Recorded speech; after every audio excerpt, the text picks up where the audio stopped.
Serious, have you ever had a close friend become a murderer? How did you deal with it? I had a drinking/party buddy I made right after I got out of the Navy. I'll call him Bob. Met him at work. He seemed a good guy. I got pretty close with him and his brothers. We would go fishing and generally drank and partied a lot. One time he hit his girlfriend in front of me in a gas station parking lot. We all had been drinking and I got up in his face and pulled him away. He was angry and told me it was not my business, and during our arguing his girlfriend got in her car and left.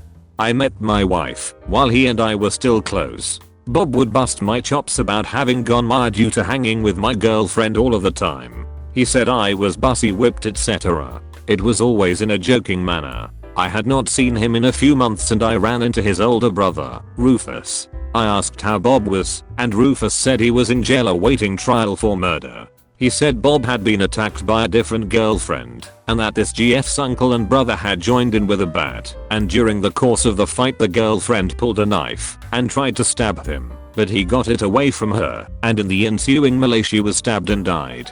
He told me about a fish fry church was holding as a fundraiser for Bob's defense the following Sunday and said I should attend. I agreed to be there.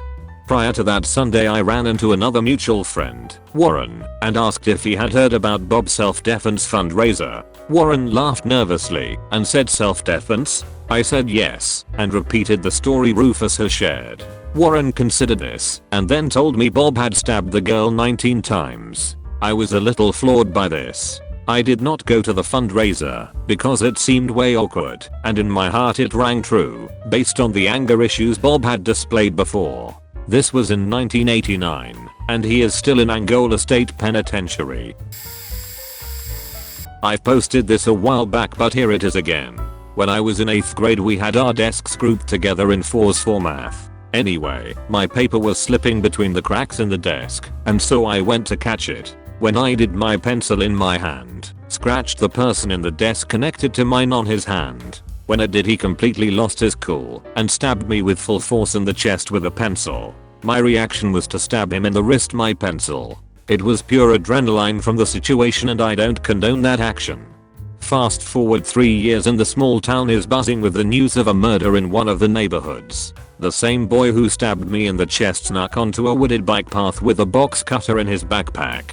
He then attacked a 5-year-old boy by cutting his throat with the box cutter. The young boy had a twin and they were both adopted by the same family. Both adoptive parents were doctors.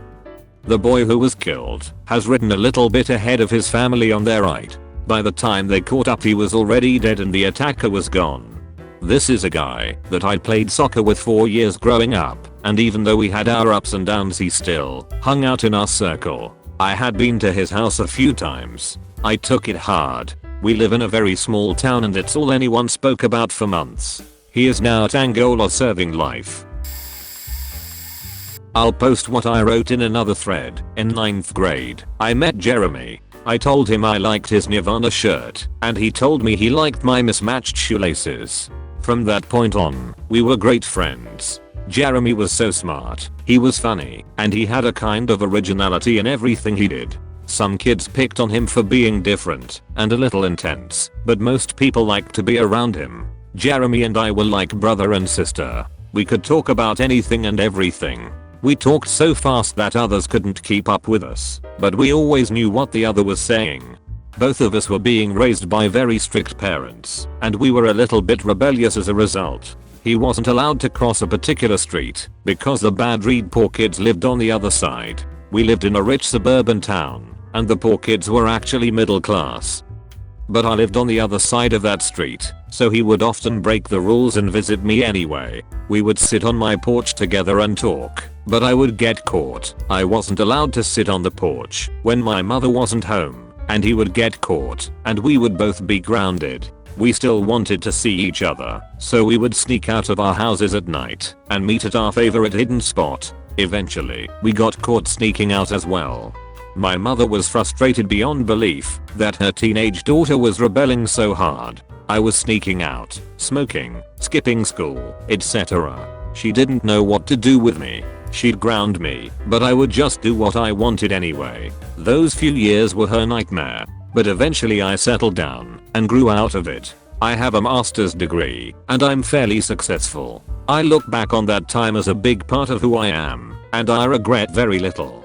Jeremy's parents were frustrated that he was sneaking out of his house, so they sent him to a group home for troubled teens. While there, he met lots of kids with real behavioral issues and started going along with what they wanted to do. Eventually, they broke out, stole a car from a pregnant woman on her way to the hospital, and drove it into a lake. That was just the first in a series of crimes that Jeremy would commit. He was in and out of that group home until he turned 18.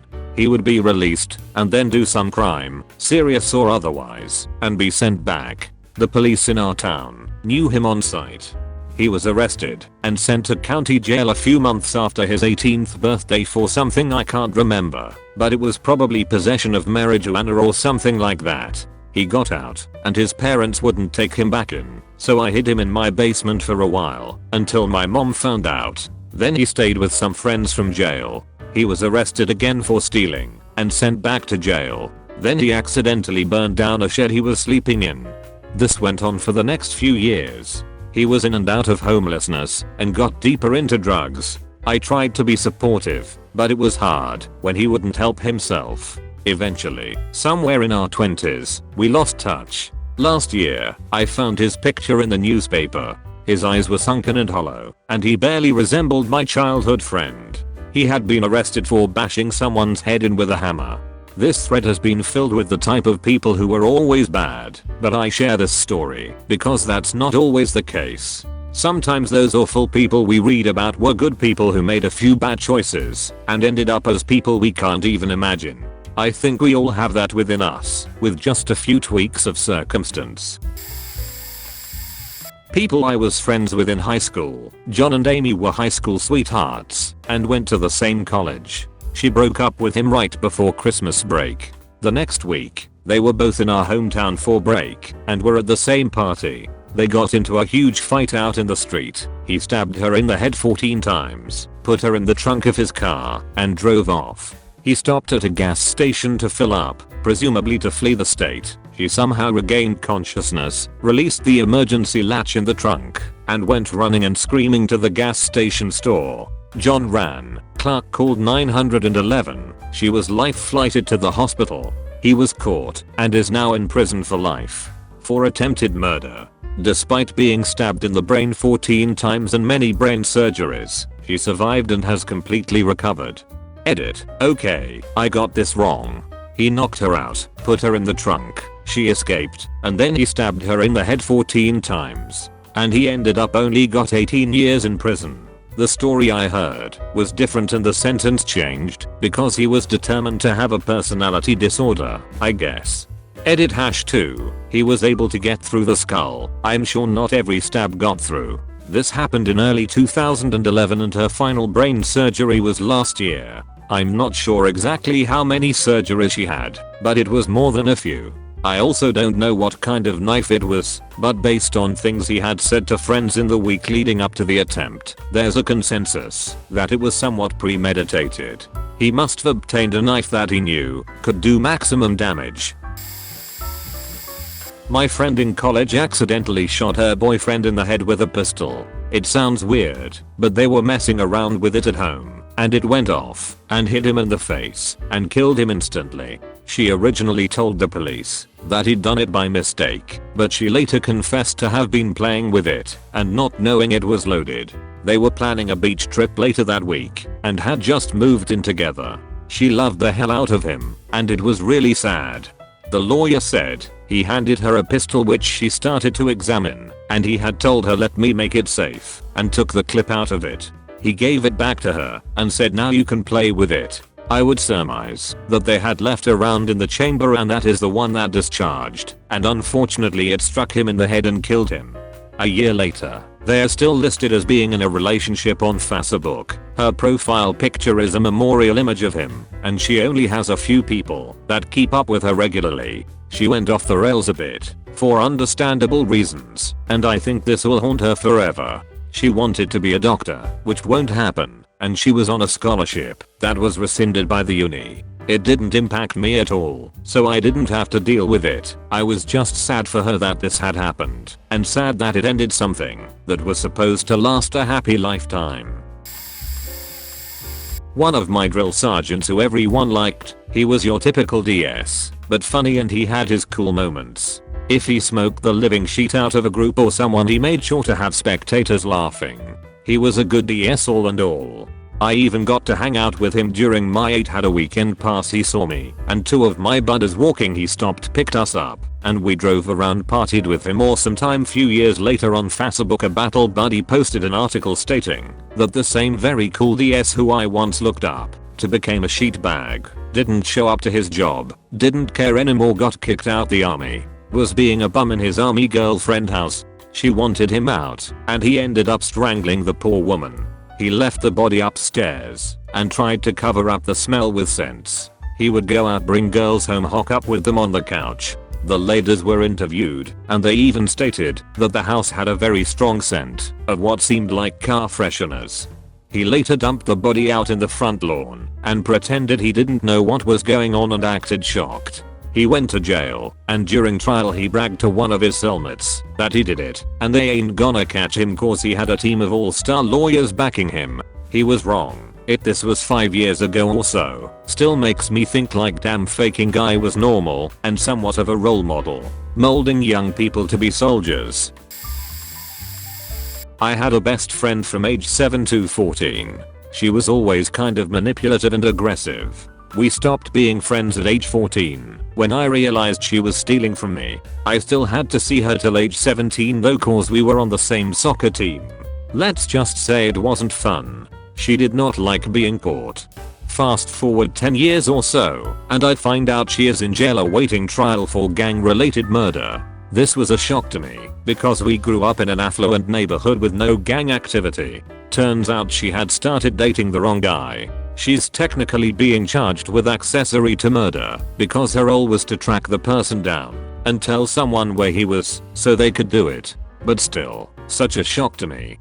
I work in a jail now as part of the mental health team, and it's so weird to me that I know someone living this life. And looking back, there were so many warning signs that she was unstable, but this ending still really surprised me. Yes. One of my best friends in high school ended up murdering his girlfriend. He was one of the most loyal, kind and funny guys I knew at the time. He had been in the foster system his entire life and was in the aging out process. We actually lived together for a very short amount of time, and he showed almost no signs of aggression towards myself or anyone else. I remember getting a phone call one night from a mutual friend telling me to turn on the news right away. I saw his face on the screen saying that the police were looking for him and his girlfriend had been found abandoned in a parking lot after being hit with a blunt object. He had stolen her car and fled. She unfortunately went into a coma and died a week later. It was a complete shock to me and all of his other friends.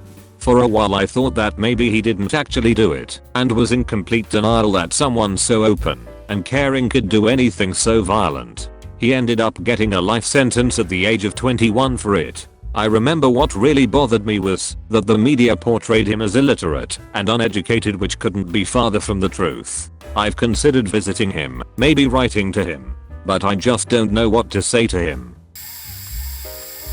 One of my friends killed my closer friend, his brother. Why? It's all over the news and easily found, so fake names. Sam is one of those girls that feeds off of drama. Sam started faking Ellie because he was a pathological liar and had lots of drama potential. In the process of getting closer to him, she decided to hook up with his brother Scene. She decides to blow Ellie off and start dating Scene instead. Scene loved everyone, was always there to hang out or do whatever.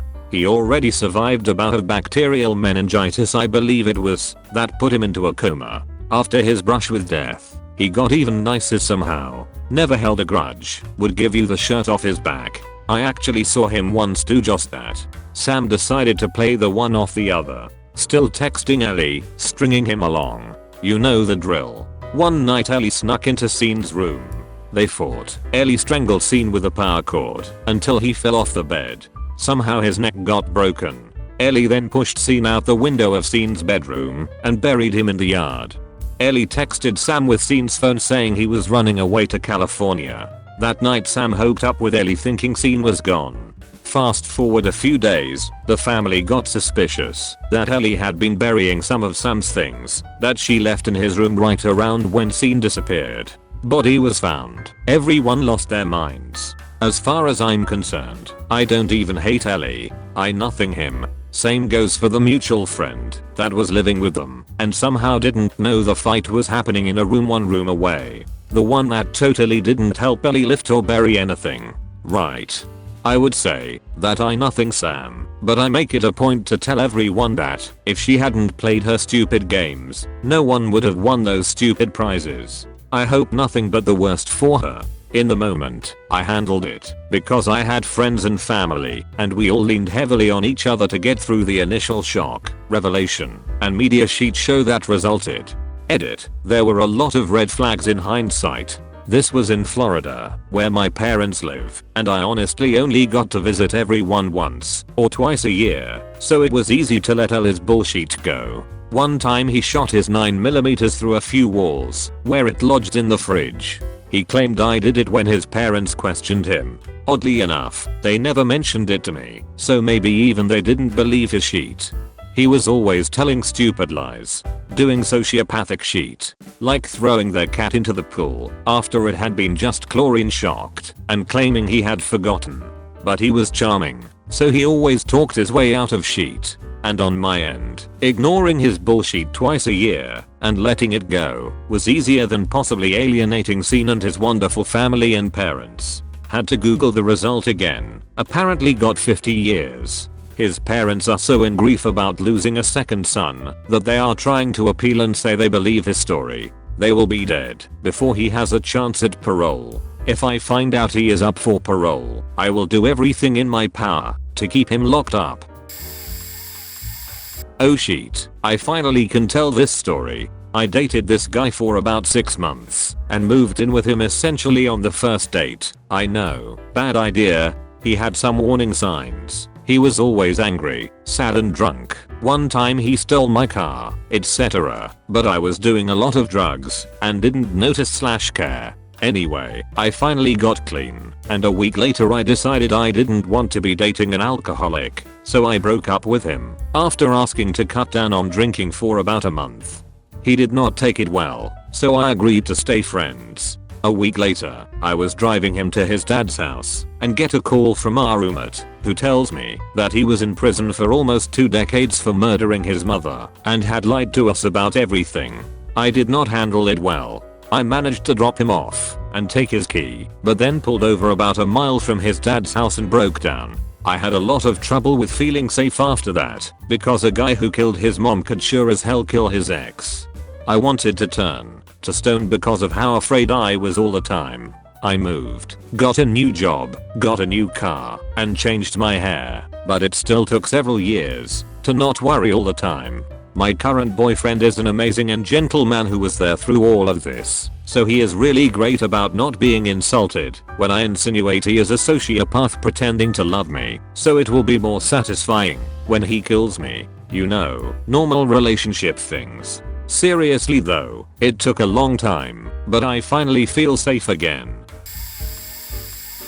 This is gonna get buried, but I guess I wanna get it off my chest as I very rarely talk about it. One of my cousins was responsible for the death of a girl and the lifelong paralysis of another. He was driving drunk. The dead girl was in the other car. The paralyzed girl was his passenger.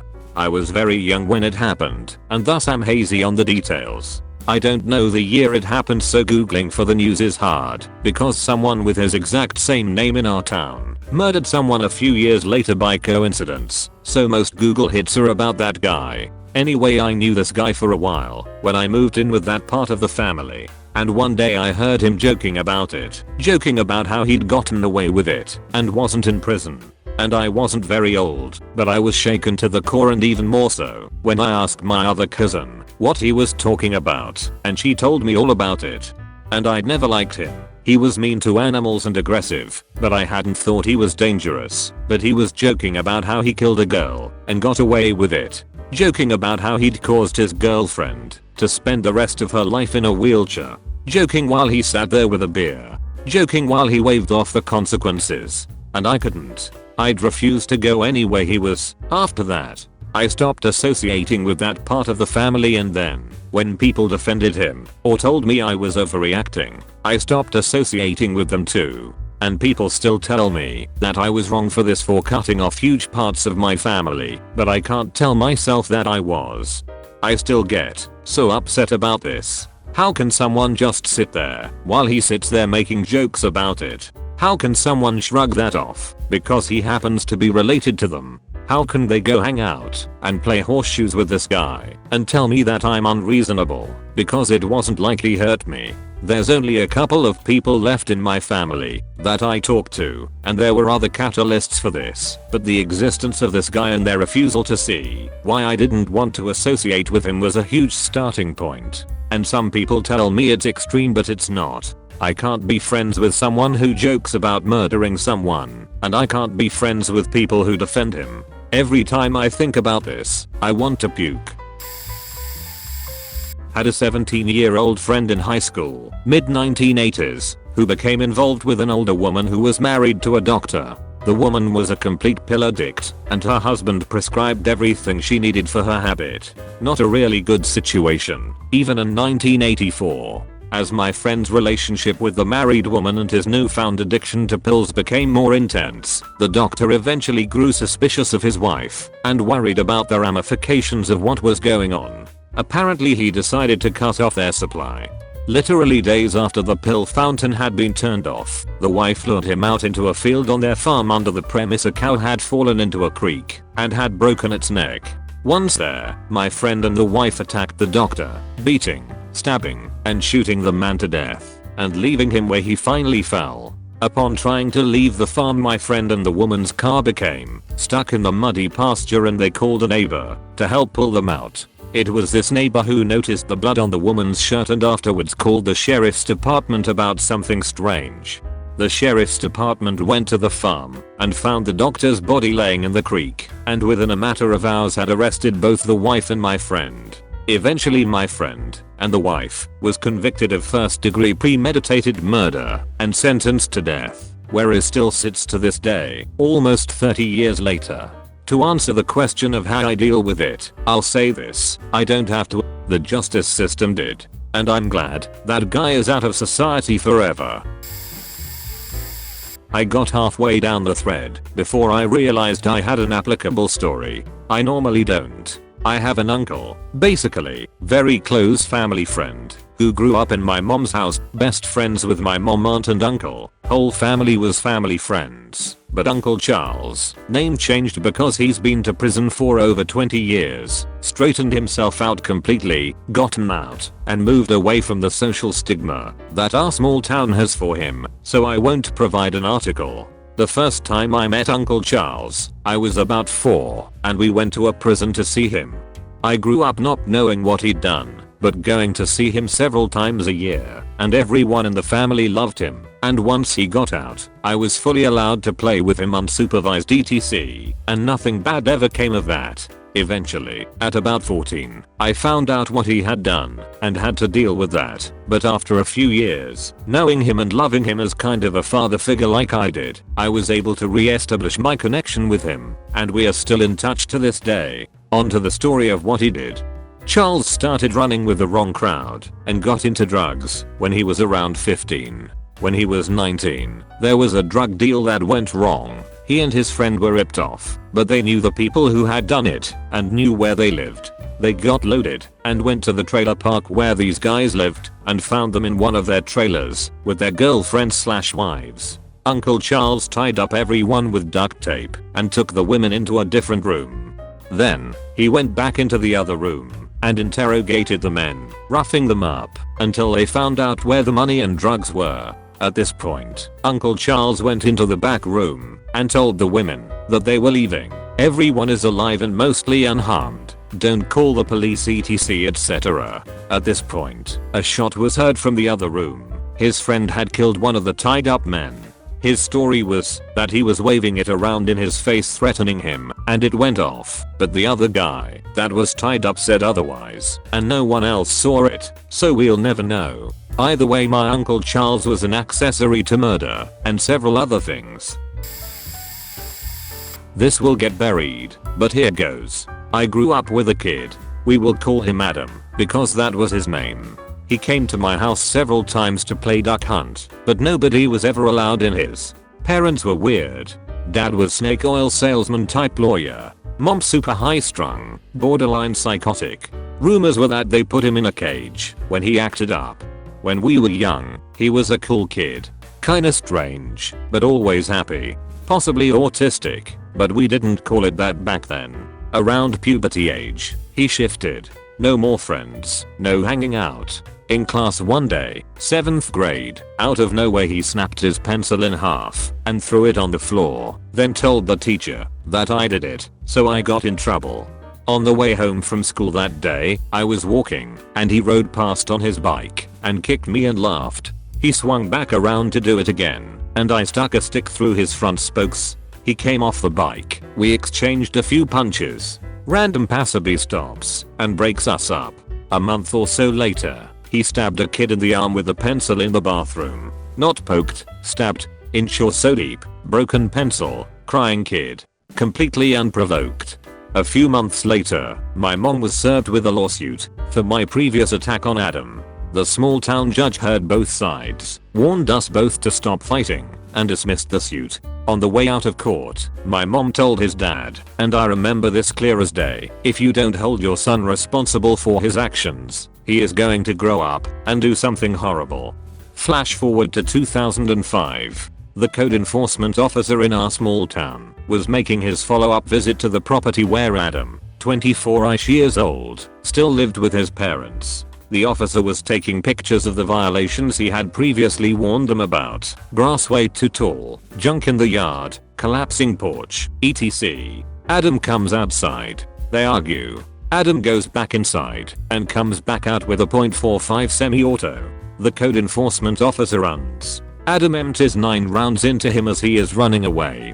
The code enforcement officer's dad was the responding EMT. His son died in his arms. After 10 years, and all of his appeals were exhausted, Adam was put to death by lethal injection last year. I blame his parents as much as him. TLDR. Grass too tall, weird kid, boom boom, X9, 2 kids dead.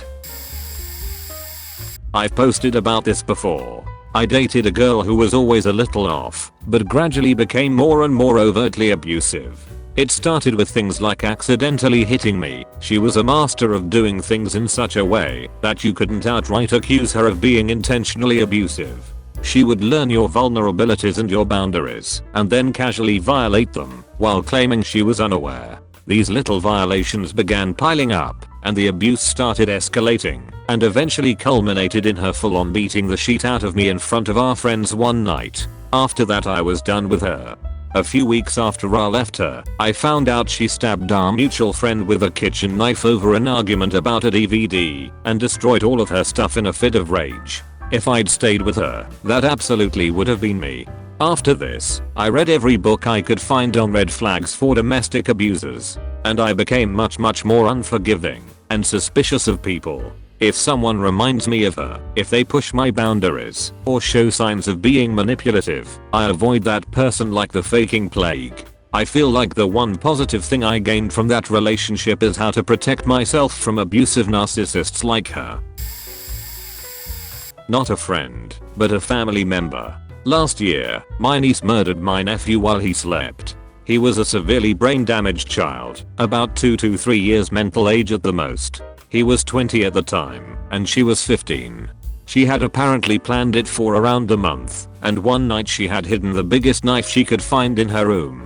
Middle of the night, she went into his room and cut his throat. She then went outside, called the police, and waited for them to arrive. My girlfriend, friends, and therapist tell me I've dealt reasonably with it. I spent around a month after the fact at home, or visiting my therapist. I drank a lot and slept little. She's been tough. I was supposed to hand in my master's thesis last summer, but this made me lose my ability to write academically. I spent 3 to 4 months before I was even ready to try writing again, and I didn't really get back into the swing of things until 2 to 3 months ago. My family was small to begin with. I only have my mom and my sister. I can understand that my sister feels like she has to keep a connection to her daughter. After all, it's better to lose one child than two, even if she is a murderer. Hell, I can even accept that it's easier for my mom to support my sister in that endeavor. What I can't deal very well with is that they do not accept my feelings of anger towards my niece. She felt like her brother was in the way and murdered him in cold blood. I've since gotten a tattoo to honor the memory of my nephew. I feel like my family has forgotten about him and forgiven the murdering piece of shit that is my niece way too soon and too easily. My aunt on my mother's side, Molly, married a guy named Mike, and they had 2 kids. He was always really cool, and I liked him a lot. I loved Molly so much. She was the youngest of my mother's siblings and was always a cool aunt. She'd talk about shit that was actually relevant to me and my sister, as we were teenagers at the time, and didn't sugarcoat things. She was really funny and fun to be around, and Mike was just as cool. Well, fast forward some years later, and I came home on my first leave/pass when I was in the army. I was about to go out with my sister to meet with friends and rage in a few bars, since I had just turned 21 and hadn't been home since I left for basic training 9 months earlier. My mom got a call from one of her sisters and told her that Molly had been killed. Mike and Molly had been going through a rough time apparently, and she was thinking of leaving him. He quoted their vows till death do us part and strangled her. He then walked into their backyard and blew his brains out. They had 2 beautiful little girls, and they just lost their parents in a single night in a horrific way. They weren't there at the time. Mike had dropped them off at a babysitter's for the night for a sleepover. I hate him. I hope the bastard is burning in hell for what he did. He was a selfish coward and I'll never forgive him. I miss Molly and cry every time I think of her, so I tend to keep it out of my thoughts. When I see my little cousins, it hurts me because I can see so much of her in them. I love and care for them deeply though. I wish they lived near me, but they live near another of my aunts in Ohio and I know they are well taken care of. I wonder what kind of women they will grow up to be, and I hope they turn out okay. And that's all I have to say about that. My best friend since 8th grade called me once after suddenly being gone for 8 months and told me he had just gotten out of jail for killing the neighbor's cat, beating his mom, and threatening his little brother with a knife, who ended up locking himself inside the bathroom to hide.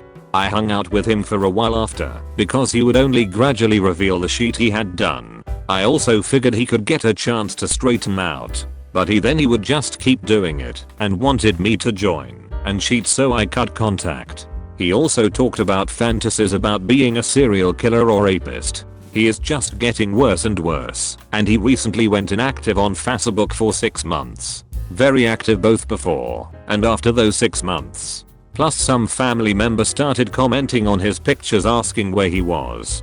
I'm a little scared he'll carry a grudge and do some shit with my house, or kill my cat, or my family. Stopped meeting him a year ago and haven't said a word to him since November. He's also extremely proud of being a psychopath and scoring high on one of those psychopath tests. I'm trying to build the courage to go and warn the police about the shit he has told me, just so they keep an eye on him.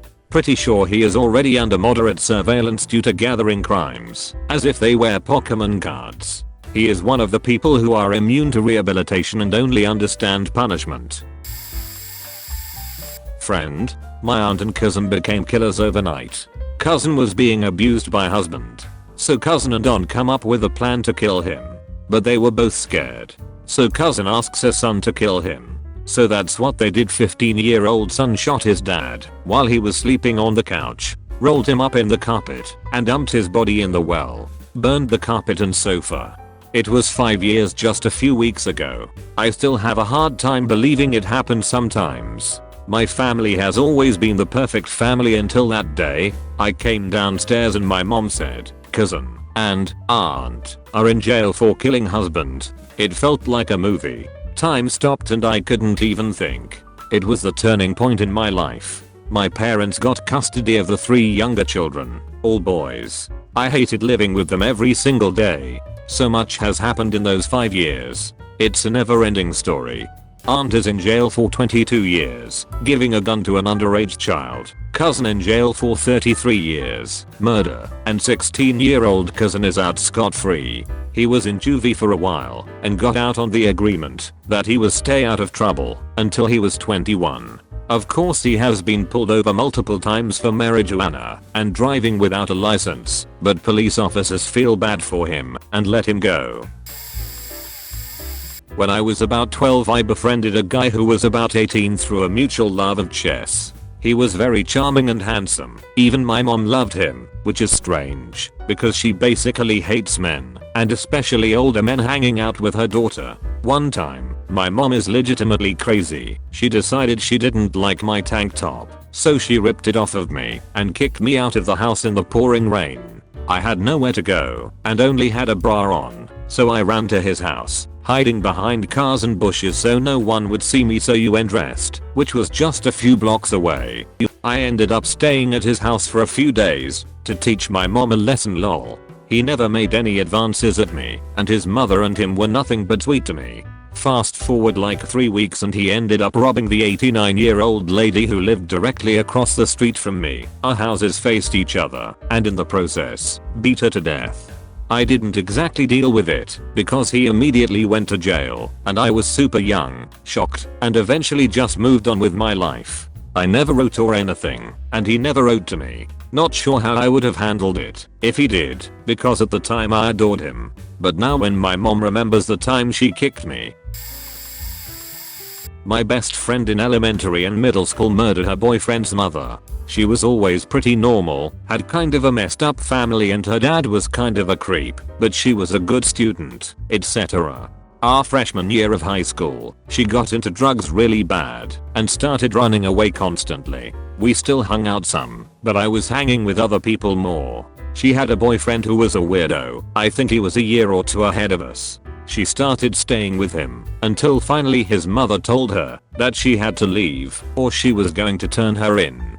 My friend and her boyfriend ended up shooting his mother a bunch of times, and as far as I know, stayed in the house for some time after. At trial, it came out that she was pregnant, and they were both convicted of murder because it was never proven who actually killed her. I was locked up with her for a short time while she was awaiting trial. I was a wild kid as well and had lunch with her one of the days. I asked her what had happened, and she flat out told me I shot the beach. Because she was only 14, she was tried as a juvenile and was released when she was in her early 20s. She got out, married a mutual friend of ours, and is living a normal, suburban life in our hometown, married with a couple kids, and is a manager at a local business. Ancestry.com faked me up. Was doing some family research, and I found 10 or so newspaper articles from the 60s that was following a murder case focused on my grandfather, technically step-grandfather, married my biological grandmother in the early 70s. He apparently clubbed a dude outside of a bar over a money dispute, but got off because the victim went home to his mother, who didn't bring him to the hospital until 2 days later. He died because of his injuries. I kept digging deeper and found out a year later he also killed a 20-year-old, driving a semi-truck into him head-on. He did serve time for that one for some sort of negligence. It was really hard finding all this stuff out for myself, let alone telling my mother, who grew up with the guy. He was definitely rough around the edges, and I had heard stories of him being in gangs and such when he was younger, but never knew it went that far. Can't say he didn't do more that was never documented. I was close with my pappy Jack. He passed from cancer my last semester of college, and I was heartbroken. I'm happy I had a chance to say goodbye. Our favorite movies we watched together were the live-action Ninja Turtle movies and The Mummy. He had heart in his golden years. Wow, this applies to me. My best friend murdered his dad. Long story short, his mother raised him without a dad and with a little brother who had a different father who also wasn't around. At an appropriate age she explained to him the reason why his dad wasn't around is because he was abusive and beat her wildly and that he was the product of rape. She moved 1,000 miles away and changed their last name. Around his 18th birthday his dad tracked him down. He explained to him that the whole time his mother had lied, that she was the person that was abusive and that she ran away to keep the child away from him. Well, my friend turned on his mother, who was also pretty much my mother, because of how close we were. He ditched being my friend to go live with his dad. His dad had tons of money. His dad sold high volumes of heroin and was somewhat notorious. He started doing any drug you could think of, and he had stacks of cash. They became business partners. Well, one alcohol and drug infused night they argued. His dad told him in vivid detail about what he had really done to his mother. She had told the truth the whole time. His dad was the liar. So my old friend proceeded to stab his old man 45 times. He was sentenced to 20 years in prison.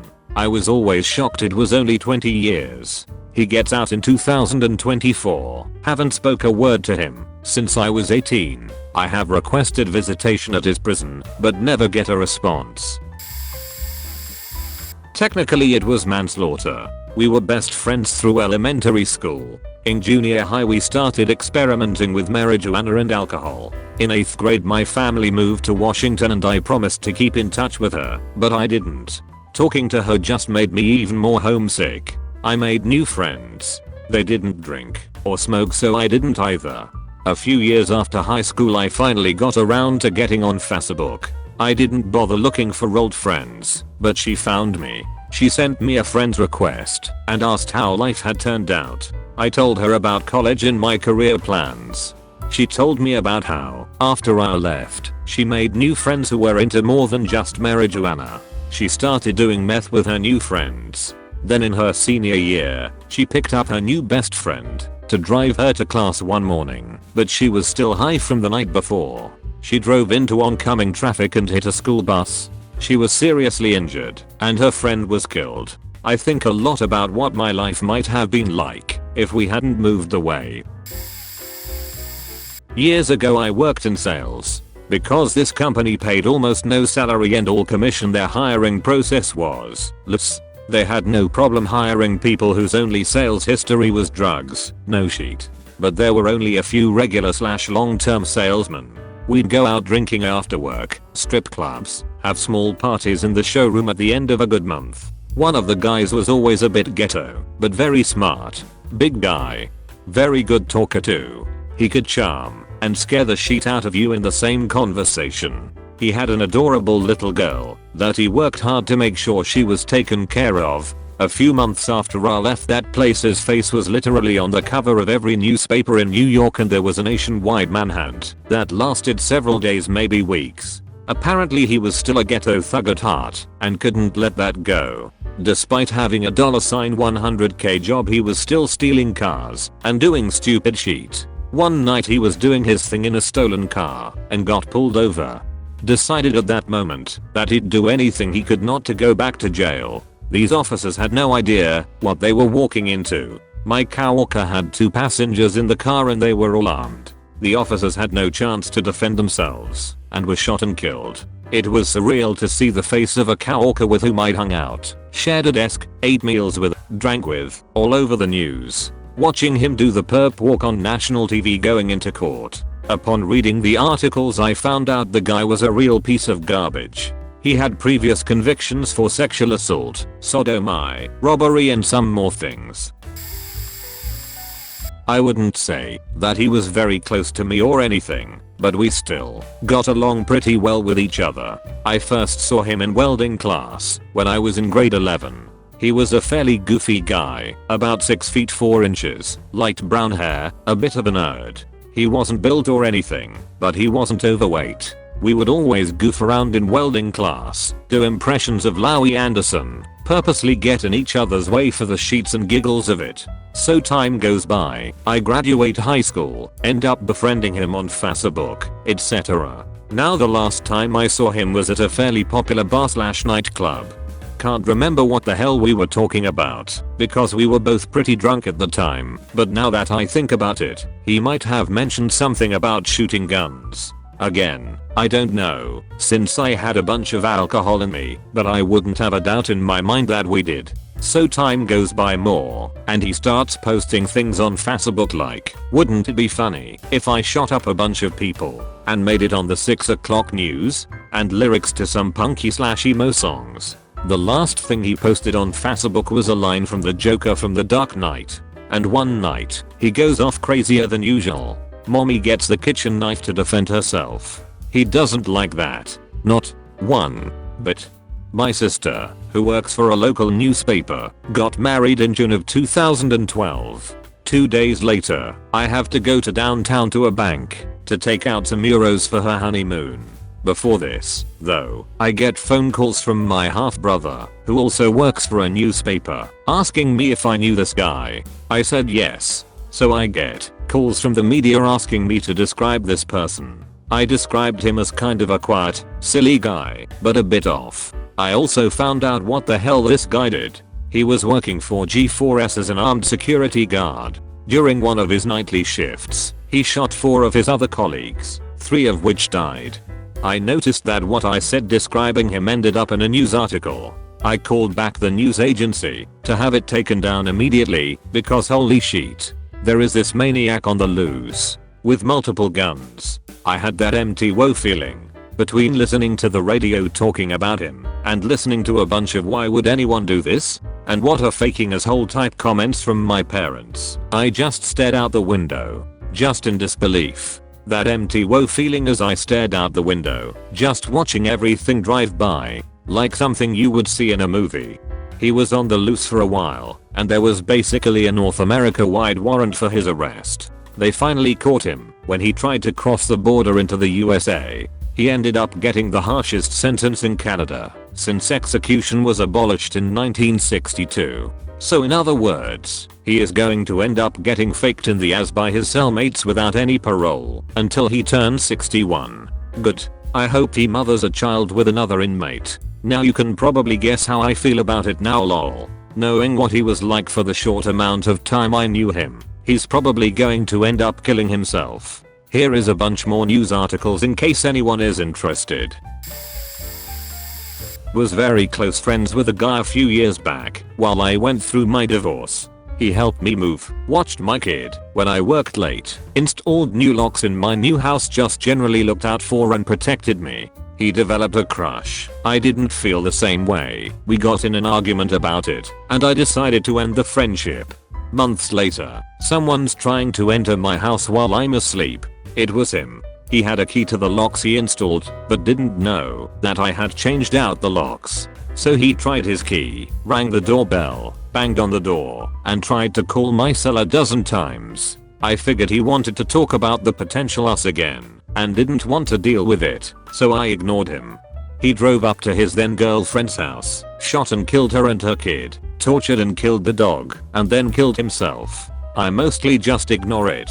I think he's a cowardly piece of shit. I wrote a private blog about it once, just to get my feelings out. Not a close friend, but his father. I met Brian 3 years ago in 9th grade, and he was the nicest possible guy. Didn't curse, smoke, whatever, just a nice Christian kid. He was always super enthusiastic, positive, and supportive. Throughout freshman and sophomore year, we would talk about things I usually couldn't say to other people, and he saved my ass so many times with homework. This was also a time when I didn't have a phone, so I didn't really keep up with him outside of real life. But I didn't have that many friends, so for all intents and purposes, we were close friends, to me, at least. Beginning of junior year, I'm going home on the subway with my friend Kelly. We are joking and yelling at each other, and her friend calls her. I'm watching her with a smile on my face waiting to continue what I was going to say, and I watch as her face of happiness turn to horror, then feel mine turn to the same, when she tells me the news. Brian's father had slit Brian and his mother's throats, slit his own wrists, and then proceeded to burn down the apartment they lived in. Apparently they had been living in poverty for the past 8 years, and the few things that made them happy were church, and in Brian's case, school. It was just heartbreaking. even though the funeral procession was in another language except for a short paragraph from his cousin. It made me tear up, and by the time his cousin spoke, I just broke out crying. I still think of him nearly every day, and he inspires me to be a better person. Wow, on a credit I can actually contribute to wealth. Though he wasn't my close friend, he was a big part of my group of friends in HS, so I often saw/interacted with him. So anyways, I knew this guy in high school, and he was the kind of guy who thought he was the smartest guy in the room every time I encountered him. He was either bragging or talking about some highbrow science shit. He also cyber-stalked 2 of my female friends, and would frequently say the weird shit that you only make fun of neckbeards for. Stuff like how he's so intelligent and caring he would make the best, most suitable mate. The first red flag was when he threatened and chased his father with a knife. He was 15 to 17 at the time. Apparently his father had hit him for calling his mother a faking hoe, so he chased his father around saying shit like, "We are going to talk about this, or I'm going to kill you," kinda like Jack from The Shining. Anyways, he went off to college, and then about a year or two later his father cut him off, so he had to drop out and come back to our small shitty city in FL. He was a spiteful guy, so this must have really angered him. Then about a year later he attacked his mother, injuring her using a hammer, and then fled into the woods. I'm not sure what happened after that, but I guess he went to live with his father. Parents divorced, and ended up killing him in a brutal way, and attempted to hide the body, but his father's G/F came by while he was trying to dispose of the body and forced him to flee again. The police looked for him for a few days while everyone gossiped about what happened. He apparently went back to the college town he lived in where all his friends from high school were at and tried to find them. They had just moved, so he wasn't able to, and ended up shooting himself in the head instead of facing justice. It was pretty surreal at the time, because so many people seemed to defend his actions and treated his death as if he was some sort of angel. The dude killed his father and then took his own life. He was definitely a guy who had some problems, but it was still a surprise to me. I didn't know about him threatening his father or attacking his mother until I found out about his murder/suicide. Might be too late to the party, but no murderer friends, but a couple of rapists. One was a weird kid in middle school that always smelled strange. I befriended him because I also didn't really have any friends back then, but lost touch when he got expelled from the school because a teacher found his rape list. No, I didn't know about this beforehand either, which had about 20 girls' names on them from our school that he wanted to rape. 3 years later was imprisoned for raping about 4 or 5 girls. My other friend was in high school and I knew him mostly through Sparks and sports. He was a pretty faked up guy, but in a makes hilarious crude jokes all the time and she talks kids on Call of Duty kind of way. Turns out he was faking his younger brother from when he was about 14 till 19, basically the whole time I knew him. When he was convicted, his brother was about 4 years younger than him, but it was really weird because it was basically happening the entire time I knew him. And because we'd hear him over Sparksliff frequently, jokingly, at least we thought it was jokingly, telling his little brother he'd fuck him later whenever he was in his room while we were playing COD. It was the kind of shot he always said on live, so we didn't really think he was being serious. He wasn't my friend, but he was my cousin's friend and he frequently joined our family vacations, so he was around quite a bit. He was 15 and my cousin was 14 when one night they decided to have a sleepover at my cousin's house that lived a few houses down from me. I remember waking up to the sound of a helicopter landing in my street. Turns out the friend stabbed my cousin 39 times in his sleep. He's changed his story several times to my cousin came onto him sexually. They're both boys. My cousin tried stabbing him first, and he stabbed back in self-defense. He was mad that my cousin beat him in a video game and taunted him about it. My cousin's sister and mom helped him kill my cousin. I remember riding my bike a few days after it happened down the street and saw my cousin's blood all over the front porch from when they took him out to the helicopter. So we don't know what happened. The police did a shitty investigation and the first trial he was charged with first-degree murder. But the judge gave the jury some wrong info, so we had to do the whole trial over again. My family couldn't handle going through it and let him take a plea deal. Manslaughter, 15 years. He's been in prison for 16 years for brutally murdering my cousin, and he is to be released in 2 weeks to the free world. So I'm dealing with that now. When I was about 10 years old, this woman babysat my brother and I. She was friends with my mother and also worked as a recess moderator at our school and was well loved by the students. Her son John was in several of my classes. We even sat next to each other in 6th grade. He was painfully shy and quiet, but was a nice kid. Fast forward 7 years, and I'm on my way to school, but all possible routes out of my neighborhood are blocked off with police and crime scene tape. I find out the next day that John's stepdad had been murdered in a carjacking on the way to work that morning. John and his mom were all over the news, crying and begging the killer to come forward and take responsibility for the crime. About a year later, both of them were arrested. Turns out, she paid John to hide in the trunk and murder her husband so she could rake in money from life insurance and selling his properties. The police got suspicious when she started taking lavish vacations and buying expensive cars left and right. I believe they are both serving 22 life in prison. I was friends with Caleb Felly when I was in college. He seemed mostly normal, aside from a pretty big obsession with porn, and had tons of it. Magazines stacked up, piles of videotapes, etc. This was in 1995, and while porn on the internet existed, it was mostly low-res, by 2016 standards, pictures and that's it. If you were lucky enough to find a video, it was 150x150, 6 seconds long, and took 45 minutes to download. Effectively, porn didn't exist in an easily consumable way on the net. This guy had spent his money buying all these videos and magazines. And he clearly spent a lot on porn. Like, probably thousands. Anyway, aside from his gigantic porn collection, he seemed like a pretty normal guy. A little weird, but everyone I hung out with in college was a little weird. I was too. I wasn't super close with this guy, but I saw him a lot. He came back to my place a few times and we played Magic. I went over his house once. I met his mother and little sister, and they both seemed normal to me. Nothing strange about them. In case you don't feel like clicking on the link, he committed double murder and killed a woman and her 19-month-old kid after she, the mother, refused to have sex with him. Then he raped her corpse after he killed her. As luck would have it, I was out of the country around this time, a failed attempt to live in New Zealand, and here's where there's a discrepancy that bugs me. I got back in mid-August 1995 and I remember immediately hearing Caleb had killed. However, Wikipedia said the murders happened on September 10th, which would have been several weeks after I got home. Regardless of that, my reaction was along the lines of, "Are you serious? He really did that?" It was weird and my brain didn't know how to process it, so it didn't. My group of college friends and Caleb's group of college friends had a large amount of overlap, so we all knew. We never really mentioned him again after the initial shock of it happening. Not a great story, but that's how it went.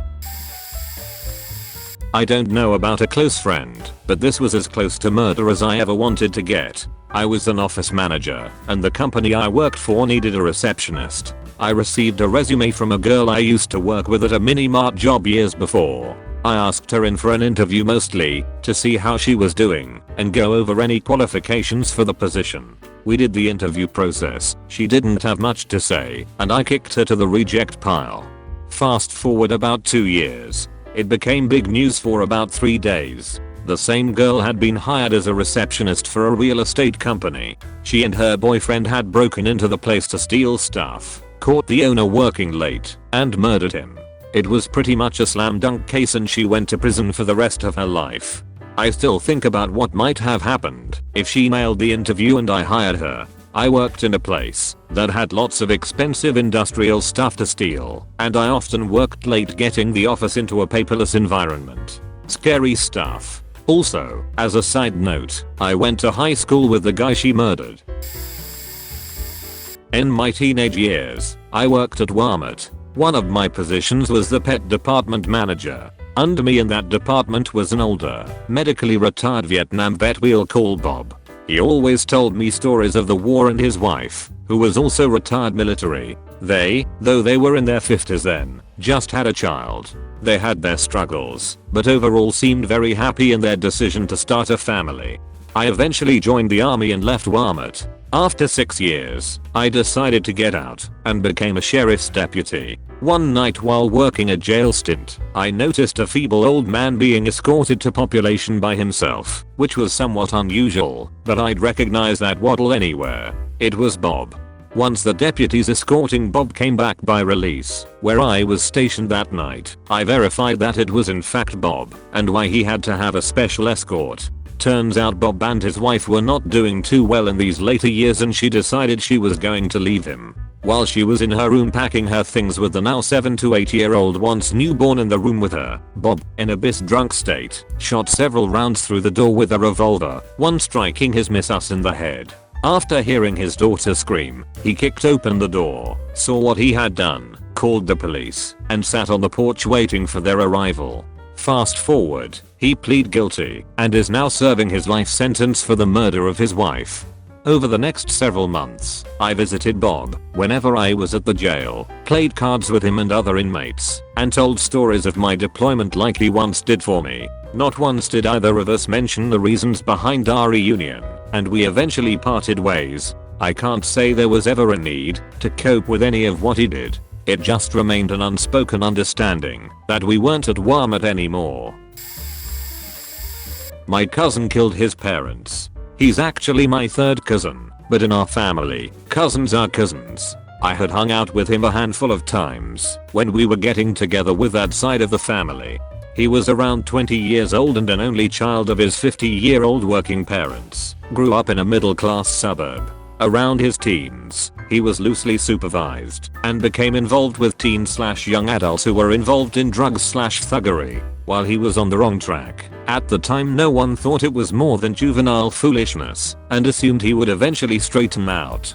One day, I was sat down by my parents and told that both my aunt and uncle had been shot to death by my cousin. I remember being surprised, and yet not overly so. I'm not going to say I saw it coming, but I wasn't ever in disbelief or utter shock like my parents/rest of the family. Can't really explain that. There were no red flags, even in retrospect.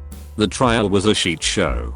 He fired multiple public defenders and then represented himself with extensive rants and irrelevant ramblings in the courtroom and had wildly inconsistent and fantastical versions of events. It was pathetic. There was obviously some mental illness/disconnect from reality. How he was found competent to stand trial is something I still wonder about. Needless to say, he is spending life in prison. The family doesn't really talk about it, mostly because there's nothing more to say. I only kind of remember this, so please bear with me. When I was about 8 or 9, one of my dad's friends murdered his wife. They got into a fight in the garage and he threw a belt sander at her head and killed her. This was in the white upper middle class suburbs. This guy was on my dad's soccer team. He didn't show up for a couple of practices and no one had seen his wife walk the dog for a few days, so people started to worry.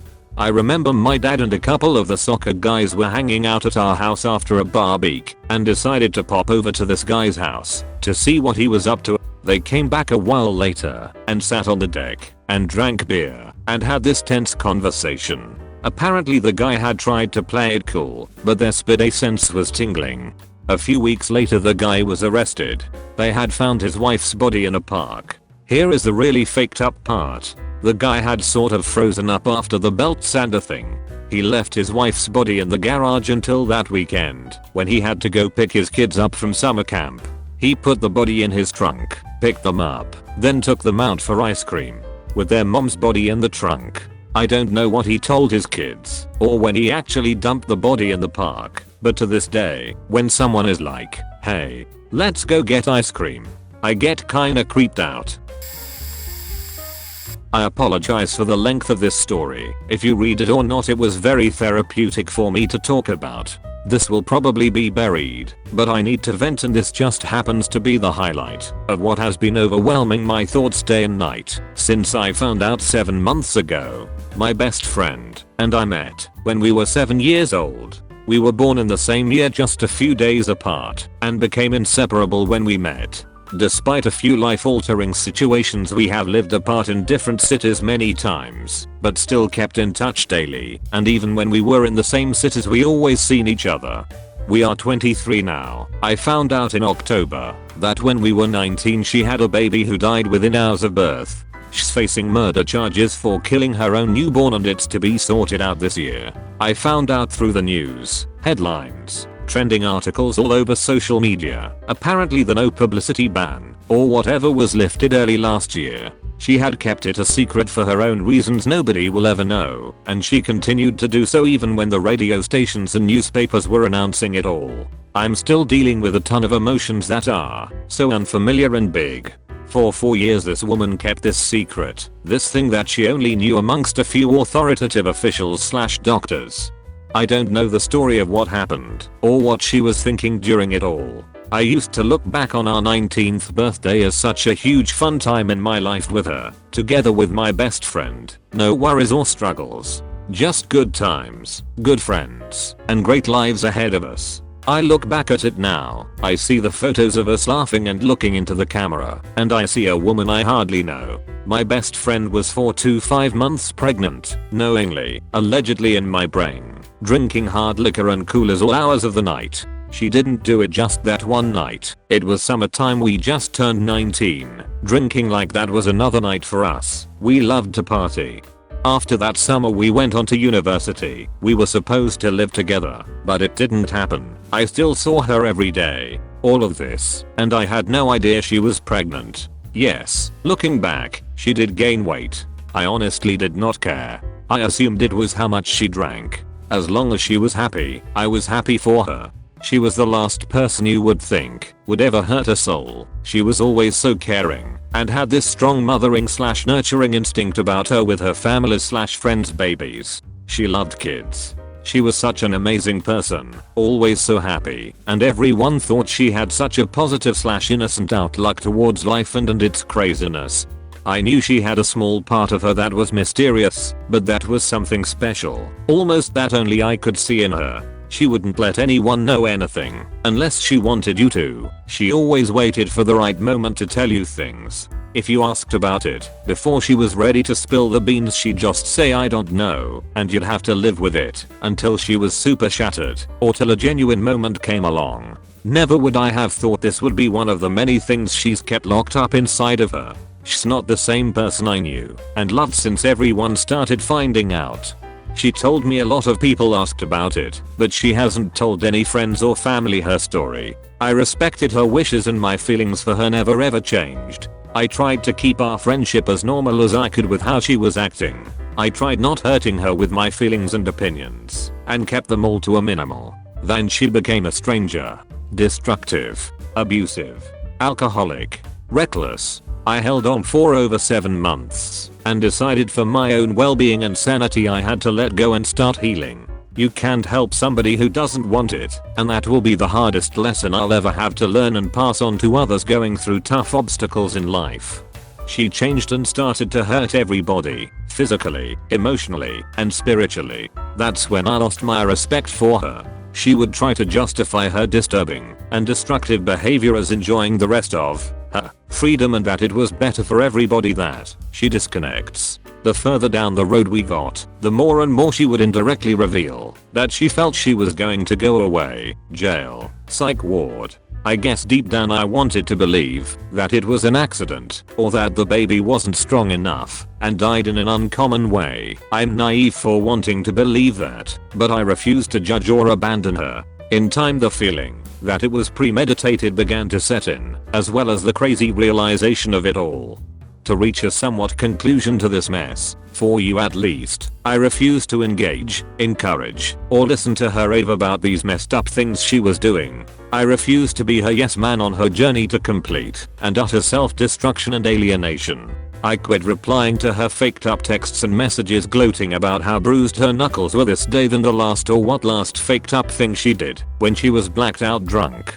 I quit encouraging her to deal with it however she wanted to, as she was not dealing with it head on. In my heart I feel like she could have been in therapy yada yada, or showing that she is a good person deep down, and proving she's not a danger to society rather than running way to East Jesus nowhere being a total heat score in catching more dangerous charges. And since I refused to listen to her last mistake, she then threatened me to never ever tell me her story of her little incident, and if I couldn't be patient, we should stop wasting each other's time.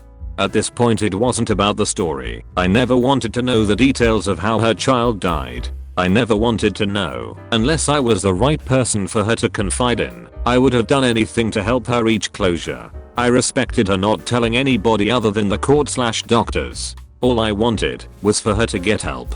At that point I reached my limit. I couldn't be her friend anymore. I feel bad. I feel like a monster not sticking through with it in a major time of need. I can't even justify my absence in her life right now. She needed a friend, yet I chose to leave because I felt that I was under so much grief. This grief I felt is probably nothing compared to what is on her shoulders. I didn't leave her in a spiteful way. I explained as well as I could have, yet I know she won't understand why for a long time.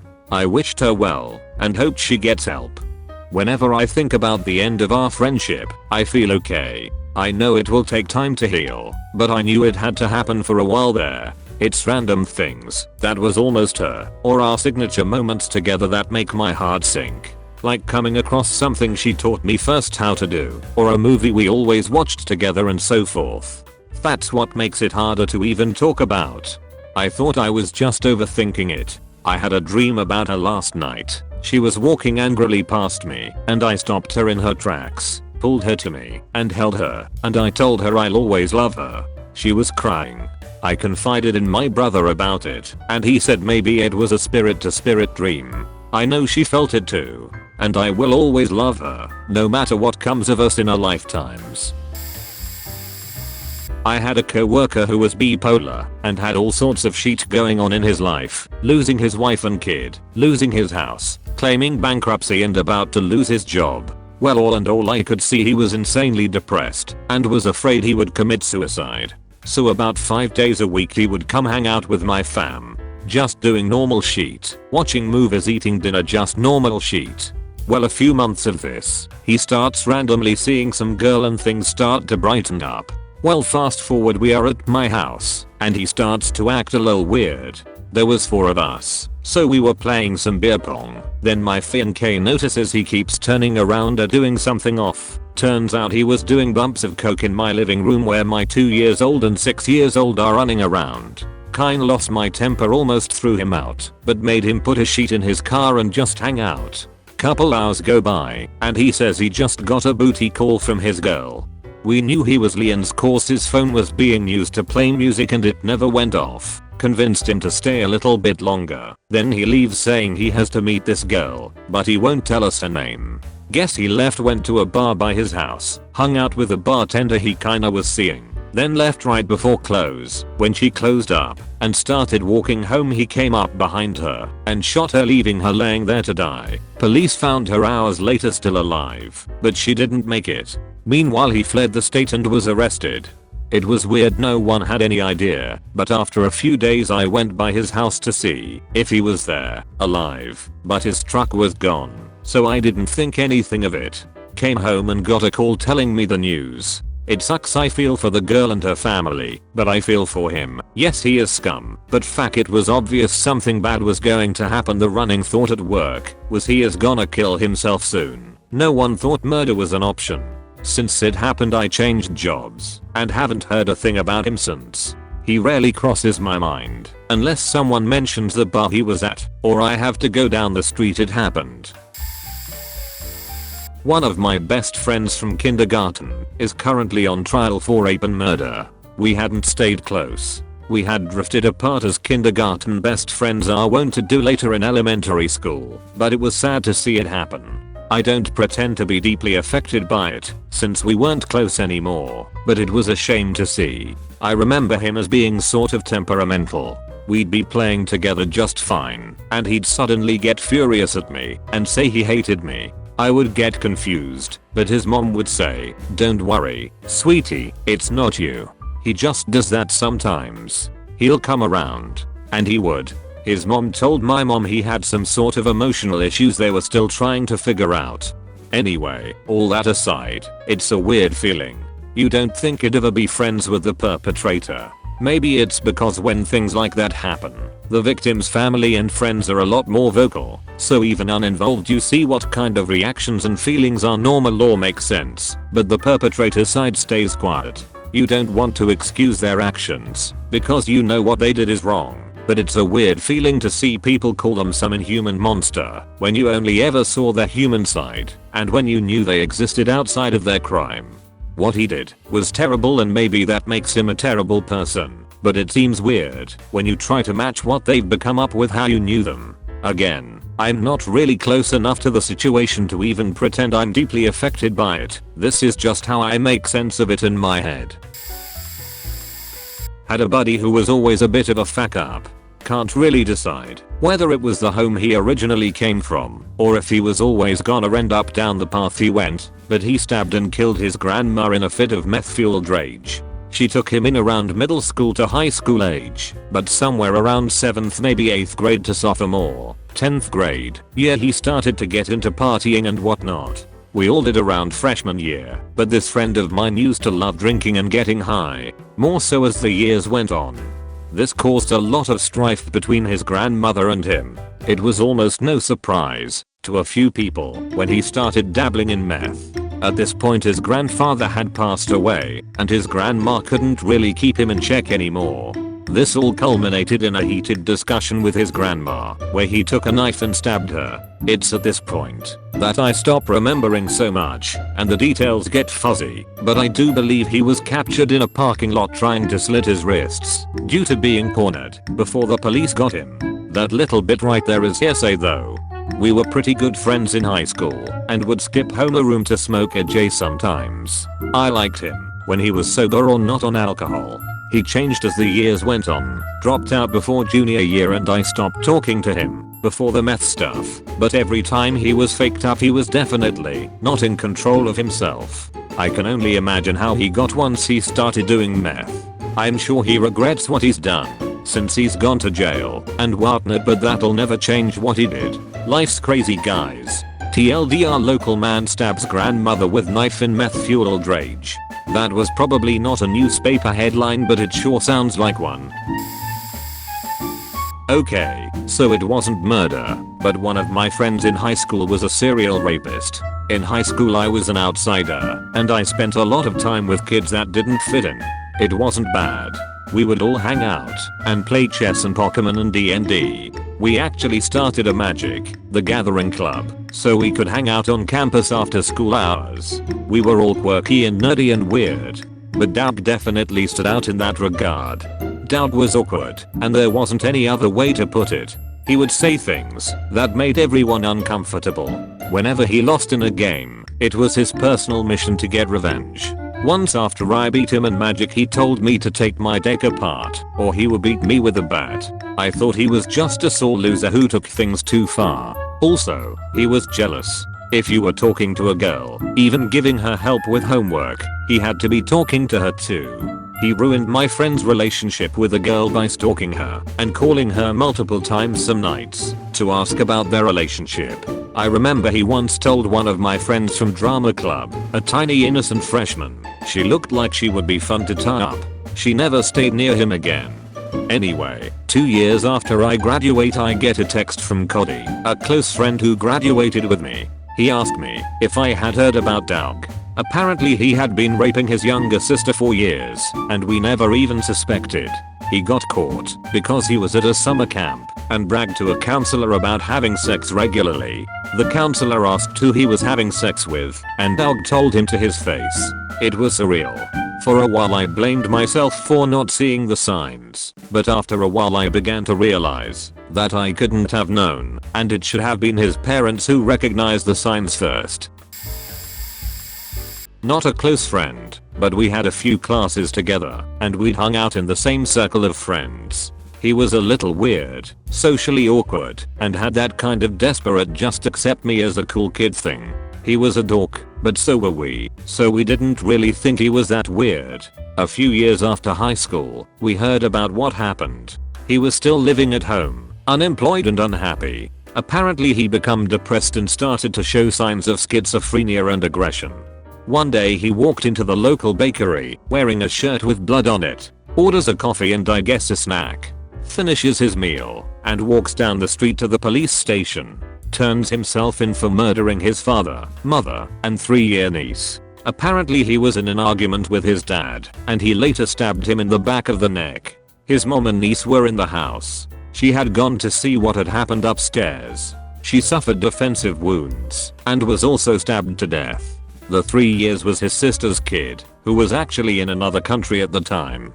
She was killed in her crib. I have no idea what possessed him to do any of this. He was a nice guy, easy to push over sadly. This happened about 4 years ago. He was only 23 at the time. I don't think there's even been a trial yet. He was not competent to stand trial until recently. I'm just glad I didn't see him that day. That bakery is central to the community and I lived down the street at the time. Guy I knew all through school and even went on a couple of dates with, got a girl pregnant right after college. Everybody who knew her knew she was trouble. But he did the right thing and married her, even though they weren't anywhere near compatible. They argued all the time and she hated his family, even though his people are really nice. One weekend, she goes off on a drinking binge and doesn't come home for a couple of days. He takes care of the baby as usual, except he goes to his dad's church for Sunday services and to his folks' house for dinner, something his wife would never let him do. He takes the baby back home and she's there. She tells him she wants a divorce, the house, her car, alimony, and child support. She tells him that he's not the baby's father and she's going to make sure he never sees the child again. She rips the baby out of his arms and tells him to get out. He takes the gun off the frig and shoots her in the head while she's holding the baby in her arms. Then he calls the cops on himself. He pleaded guilty to voluntary manslaughter and served 10 years in prison. He could have held out for a better plea, but he felt guilty about what he'd done. Afterwards, he moved back home with his folks. He works on the family farm because he can't get any other job. I say hi to him when I see him. I don't treat him any differently than I did before, except I never mention his ex or her daughter. Turns out the baby really wasn't his. The grandparents took custody of her and terminated any rights he might have had while he was in prison. I know several other murderers, but I was closer to him than any of the others and knew him for a heck of a lot longer. On New Year's Eve 1999/2000, a very close friend of mine murdered someone for nothing. I'd say it was a robbery plot gone wrong. But what happened was the guy who got killed was telling my friend that he knew a place with money and drugs. When they got there, the guy got cold feet and confessed that he made the whole thing up. My friend told him to go kick in the door anyway or he would shoot him. When the guy refused, he killed him on the spot, emptied the whole gun in him. He dumped his car into a shallow boat dock in an attempt to get rid of it. I saw them pulling the car out of the water before I learned that my friend is the one that put it there. We were very close friends for a short time. We were a group of 4 guys that hung out and drank together, spent the night at each other's houses. He had started to do wilder and wilder things, that is armed robbery of fast food restaurants, and we started drifting apart. He was a couple of years younger than me. I was 19. He was 17, so he kind of looked up to me. But I was out of control myself. I was going to go to his house that evening, but I was with my new girlfriend at the time, and she didn't really want to hang out with him. So I didn't get to his house that night until 11:30ish. By then they said he had already taken off. I blamed myself for a while, because I felt like if that guy had started talking about robbing the place, I could have told my friend to just ignore that shit and keep drinking, or whatever. I know I wouldn't have gone with them, because my girlfriend, now wife, would not have let me leave her to go run around with them. I had an ex kinda become a murderer, depending on how you look at it. He gave his roommate his prescription meds, they OD'd and died. He went on trial for homicide, but managed to get off. At first I felt bad for him. I remember being at his house and he would just stand in her room and say that's right where I found her. She had foam all over her mouth. She was blue and shit like that. Then he started constantly talking shit about her family. he'd be like, yeah, they actually think I'm going to get charged with this shit lals, and eventually it finally hit me that he gave zero facts that someone died because he's a faking idiot. Yeah, no one forced her to take the meds, but what the fuck do you think is going to happen when you give a person who was drunk, by the way, an entire month's worth of painkillers? Anywho, he tried to convince one of my good friends to hook up with him, and then my cousin was like, FYI, he's gay anyway, so I broke up with him. And then after I got married he constantly texted me asking if I would cheat on my husband with him. And now he's engaged to a woman. So, yeah, he's a bit of a sheethead. She was not a close friend at all, but rather someone I was acquainted with when I was in middle school and high school. For the purposes of this story, we will call her Ash. Ash was in a relationship with a guy named Addition. Ash's mother did not approve of such a relationship. Ash and Ed chose to be together regardless, and Ash apparently got into an argument with her mom one day. So, Ash and Ed devise a plan called KBM, which stood for Kill Beach Mom. Ash and Ed were texting back and forth one day and Ed coaxed her into killing her mom on that day. Ash waits for her mom to come home on that very day and shoots her at point blank range with a shotgun and then stabs her with a kitchen knife repeatedly. Then Ash apparently tossed around items to make it seem like this was a homicide from a burglary. Eventually later on her mom's body is discovered and the sheriff's office is called. When the deputies begin investigating, Ash confesses to the murder right then and there. Last I read, she pleaded guilty to her actions and was sentenced to 48 years in prison. She was a few months shy of 18 when she committed this crime. At some point in my criminal justice class we had a court bailiff from the county come in and talk about the case. She told me that Ash had that cold, dark look in her eyes when she was in the courtroom. The bailiff compared the look in her eyes to that of a shark. Ash wasn't sorry that she didn't the crime, she was upset that she was being held accountable. As for Ed, he was sentenced to 18 years in prison last I recall. I was friends with this one girl who just got charged with being an accomplice to murder. She was my friend in junior high because she was dating my cousin from a different school, and they basically made me a messenger who exchanged their love letters and whatnot. Anyway, my cousin was what you call a thug back in the days, average working adult now, and she was one of those bad girls who unfortunately couldn't get away from that life. My cousin did end up breaking up with her, but I still spoke to her in high school here and there, and during that time, her cousin, who I knew since elementary school, and her brother were arrested for murdering a man at a 7 to 11, an innocent man, whose son watched him die because the guys wanted his faking wallet.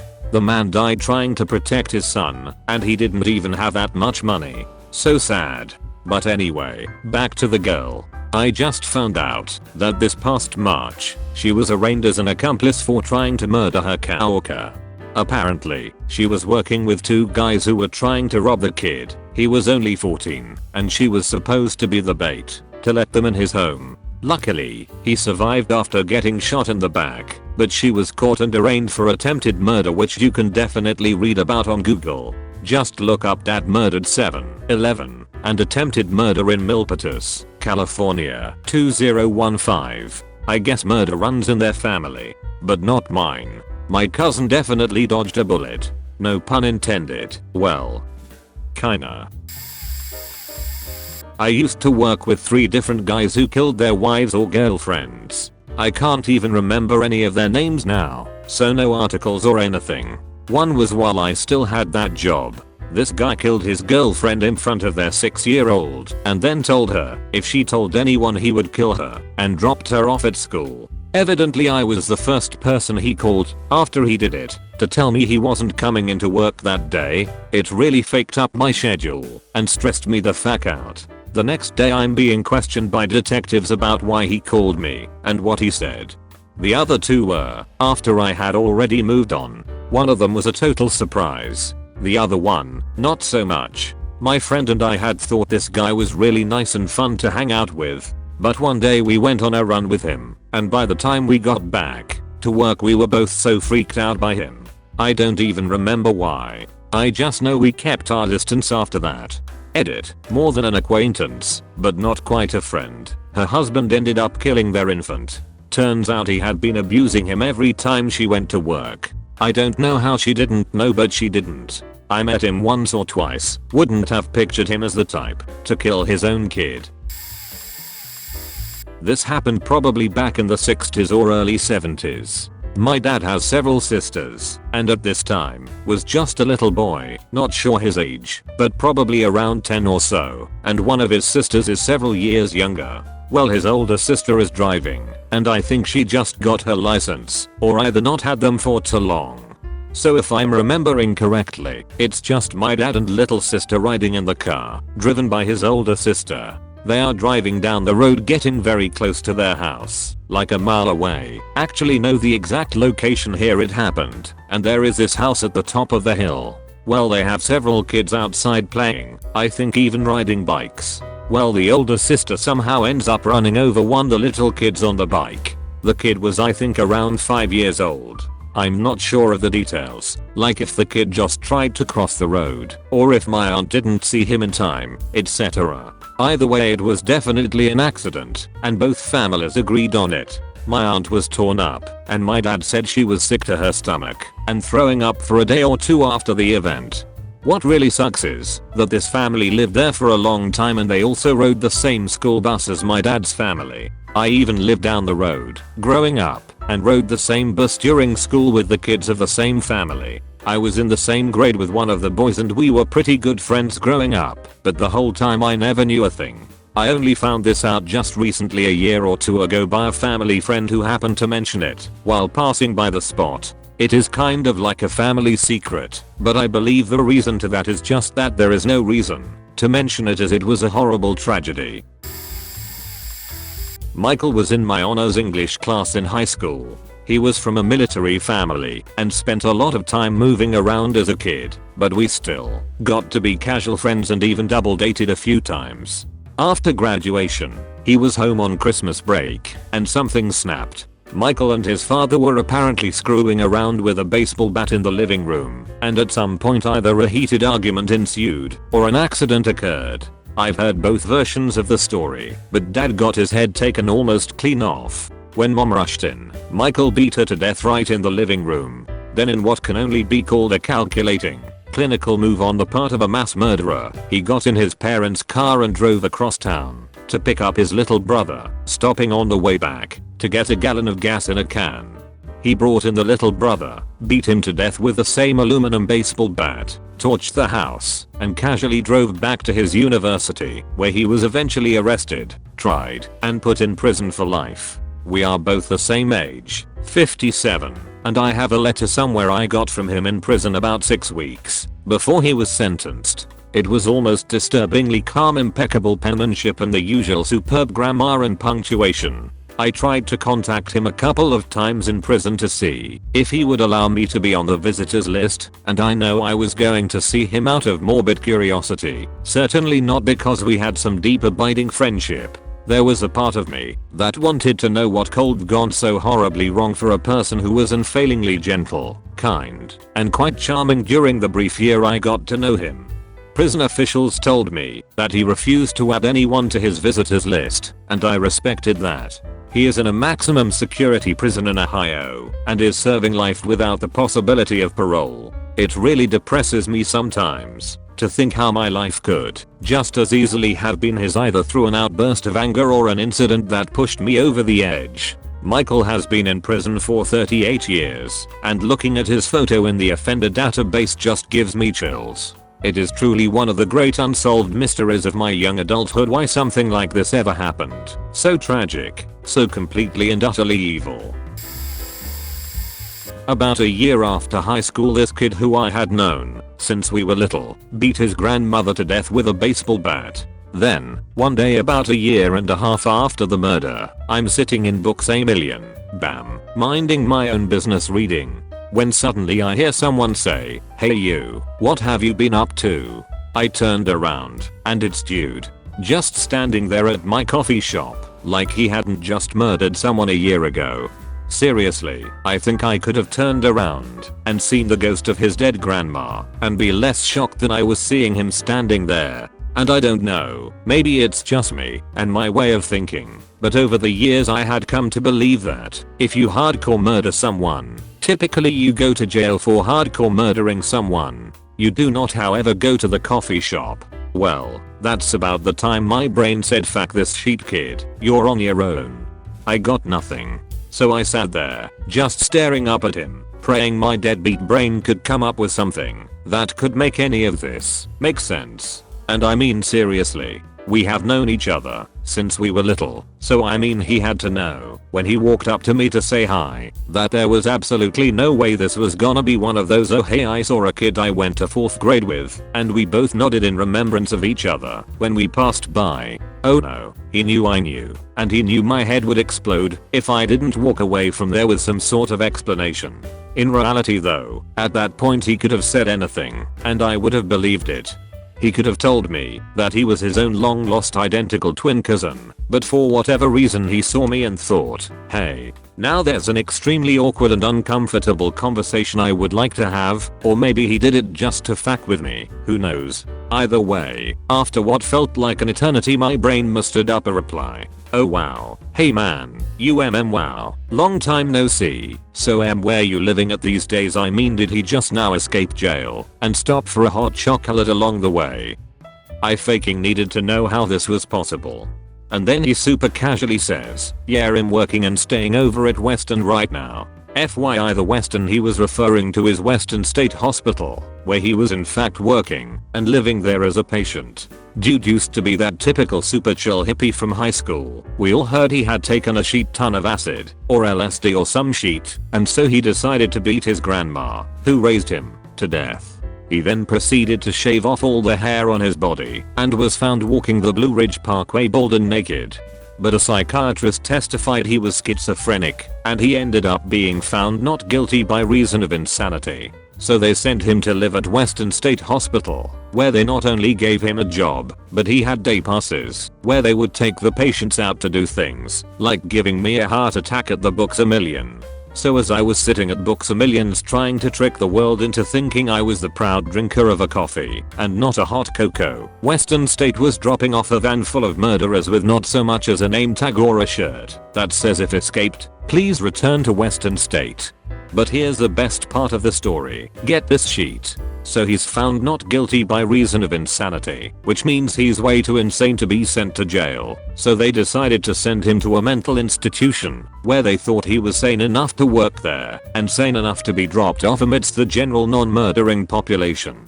And also, he was apparently sane enough 6 years after murdering his grandma that he no longer even needed to live there. And not only did they let him go free, they hooked him up with his own apartment, and they decided to reduce his drug tests and therapy visits. TLDR hippie beat grandma to death, ran into him after the murder,